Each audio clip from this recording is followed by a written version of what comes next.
Bonjour, dans cette vidéo, nous continuons la correction du premier exercice de la quatrième série, la série concernant les déterminants. Alors, on calcule le déterminant I3. C'est le déterminant de la matrice 2, 3, 3, moins 2, 3, moins 2, 2, 1, moins 2, 1, 3, 0, 4, 2, 4, 2.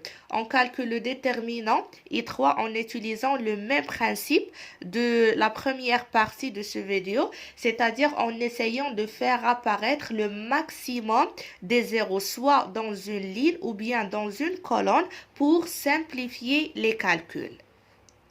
Alors, on peut remarquer que si on fait à la place de la première colonne plus 2 fois la deuxième colonne, alors on obtient 8 moins 1, 7, 0. Je garde la deuxième colonne, je garde la troisième colonne parce que déjà j'ai ici 0. Et je passe pour la quatrième colonne pour faire apparaître aussi un 0 ici. Donc, on fait la quatrième colonne plus la première colonne. Donc, 2 plus 2, c'est 0. Et pour les autres, c'est à la place de 4, 7, à la place de 2, c'est 5 et à la place de 4, c'est 6.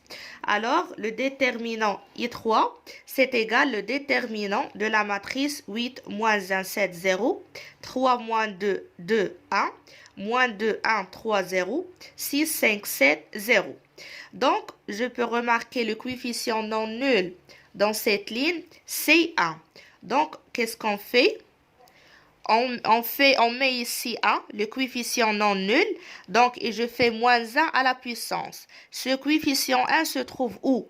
Il se trouve dans la quatrième ligne, donc voilà 4, plus il se trouve dans la deuxième colonne, donc c'est 4 plus 2, multiplié par la matrice qui me reste. Si je barre la quatrième ligne, voilà, et si je barre la deuxième colonne, voilà. Il me reste la matrice ou bien le déterminant 8 moins 1, 7, moins 2, 1, 3, 6, 5, 7. Donc, le déterminant I3, c'est égal à moins 1 puissance paire, donc C1, multiplié par 1 C1. Alors, le déterminant I3, c'est égal à exactement ce déterminant, c'est-à-dire 8 moins 1, 7, moins 2, 1, 3, 6, 5, 7. Donc, on remarque très bien qu'à la place de calculer le déterminant de cette matrice, qui est une matrice d'ordre 4, et avoir des déterminants d'ordre 3, lorsqu'on a fait apparaître des zéros, il nous ne reste qu'à calculer le déterminant d'une matrice d'ordre 3. Alors, pour calculer ce déterminant, on va essayer de faire apparaître aussi des zéros pour simplifier les calculs. Donc, on remarque ici, on a moins 1, on a 1, on a 5. Donc, qu'est-ce qu'on fait? Si on fait 1 moins 1, ça va nous donner 0. Et si on fait 5 plus 5 fois moins 1, ça va nous donner 0. Donc, je garde la première colonne, voilà 8 moins 1, 7. Et pour la deuxième colonne, je la remplace par deuxième colonne plus la première colonne. Donc, j'obtiens moins 2 plus 8, c'est 6. 1 moins 1, 0. 3 plus 7, c'est 10. Pour la troisième colonne, je fais troisième colonne plus 5, première colonne.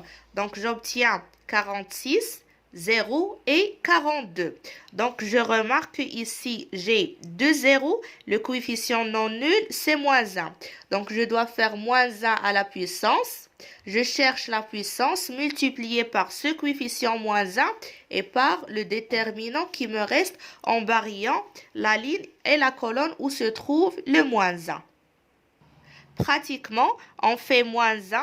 On a dit que le coefficient non nul, moins 1, ça se trouve dans la deuxième ligne, donc c'est 2, et la première colonne, donc c'est 2 plus 1, fois déterminant qui me reste, si je barre la deuxième ligne et la première colonne, il me reste 6, 46, 10, 42.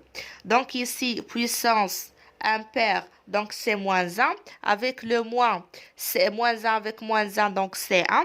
Alors, il me reste de calculer 6 fois 42 moins 10 fois 46. Le résultat, c'est moins 208. Donc, le déterminant de la matrice I3, c'est égal à moins 208. J'espère que la méthode est claire.